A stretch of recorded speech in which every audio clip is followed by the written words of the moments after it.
Hi, I'm Daniel Caslow, mechanic for Rockstar Energy, Husqvarna factory racing team. And today we're going to show you how to use the new RK Chain Cutting Press Fit Rivet Tool UCT2100 The UCT2100 can cut 420, 428, 520, 525, 530, and 532 sealed and non-sealed chains. Before using the RK Chain Tool, make sure you use protective gear such as the safety glasses or face guard and anti-slip gloves, and make sure to read the tool instructions first. You'll also need a 14mm, a 17mm wrench, and a pair of thin nose pliers. More than likely you'll need to cut the chain to the length of your specific bike gearing. An important note: if you're cutting a new chain to length, be sure to remove the chain pin that will leave you with the inner side plates as the end of the chain. A connecting link can only be installed onto the inner side plates. Always install new sprockets when replacing a chain. Using old sprockets on the new chain or vice versa can reduce the life of the chain and sprockets. The first step is to locate the connecting link on your old chain. If the connecting link is a clip, take a pair of pliers and slide off the clip plate. We'll cover how to cut the chain if it's connected by a rivet link later in the video. Do not remove the chain at this point. We'll use it to help install a new chain for measuring. Using the old connecting link, temporarily attach one end of the old chain to the end of the new chain. Then pull the old chain through the case. Once you've pulled the old chain off the sprockets, you'll have the new chain ready to measure for cutting. Make sure the wheel adjusters are loose so you can make your adjustments easily. Check your owner's manual for the OE recommended tightness of your chain. Now that we've measured the chain, we're ready to start cutting the chain. This is also the process that you'll use to remove your old chain if it's connected by a rivet link. By default, the cutting pin assembly will be assembled in the kit, but if it is disassembled to replace parts, you'll need to assemble it. First, slide the cutting pin holder onto the cutting pin. Thread the cutting pin holder into the small pressure bolt PBS210. Insert the chain cutting tailpiece TPC 210 into the opposite side of the tool body. Thread the large pressure bolt PBL 220 into the tool body TB 2100. Position the chain to be cut between the hole in the end of the large pressure bolt and the hole in the tailpiece. Using a 17mm wrench, tighten the large pressure bolt so that the chain is held firmly in place and centered in the pin. If the large pressure bolt is not seated directly on the chain, the cutting pin can break and damage your chain. Thread the cutting pin assembly into the large pressure bolt. Using a 14mm wrench, turn the small pressure bolt PBS210 until the chain pin is pushed completely through the side plates. The first few turns will be very hard as the quad stake riveted edges on the chain pin are pushed through the side plate.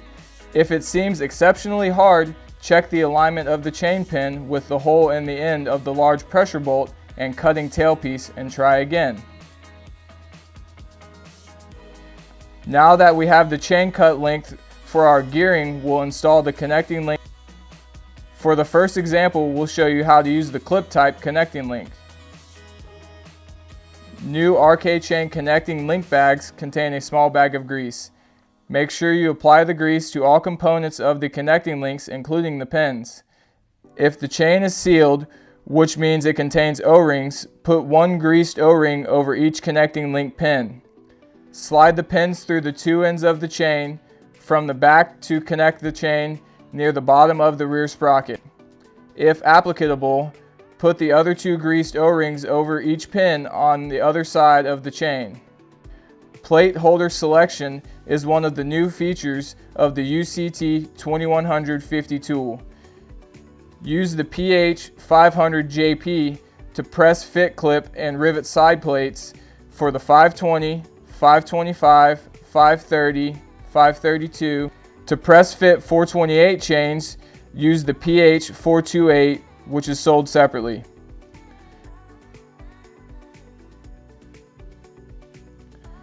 Unscrew the post and plate holder PH500JP to switch between clip and rivet position.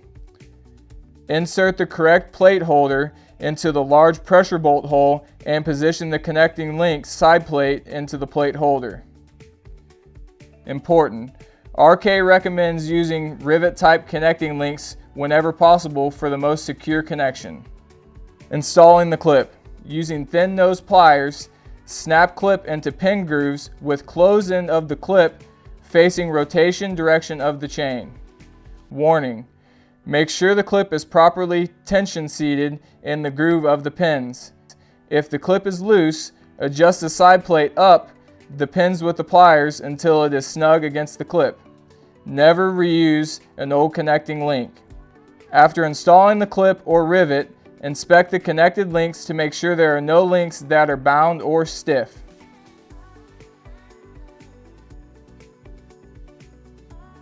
Now I'll show how to install a rivet type connecting link.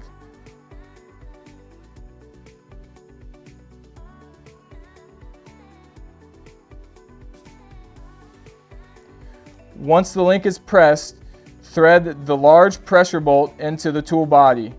Once threaded partially into the tool, insert flare pin FP500 JP into the large pressure bolt.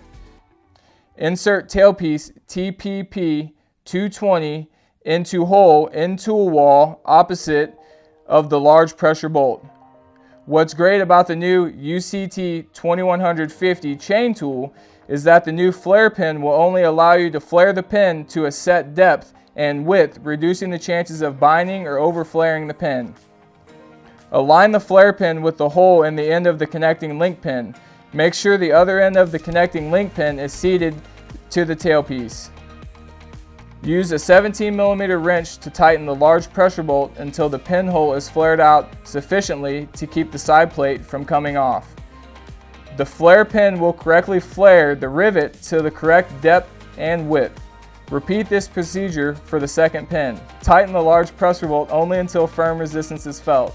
Then loosen the large pressure bolt and inspect the connecting link pin to see if it's complete. Tighten the large pressure bolt only until firm resistance is felt. Then loosen the large pressure bolt and inspect the connecting link for complete, even flaring. Do not over tighten the bolt. You may bend or damage the link pins or bind the link entirely. A pronounced, even flare will securely connect the chain links together. After installing the clip or rivet, inspect the connected links to make sure there are no links that are bound or stiff. Once your chain is properly adjusted according to your OE specs and your axle is tight, make sure that your chain and sprockets are aligned properly. If you have any questions on how to use the RK Chain Tool UCT2100, contact us via our website. Thanks for watching and we'll see you next time.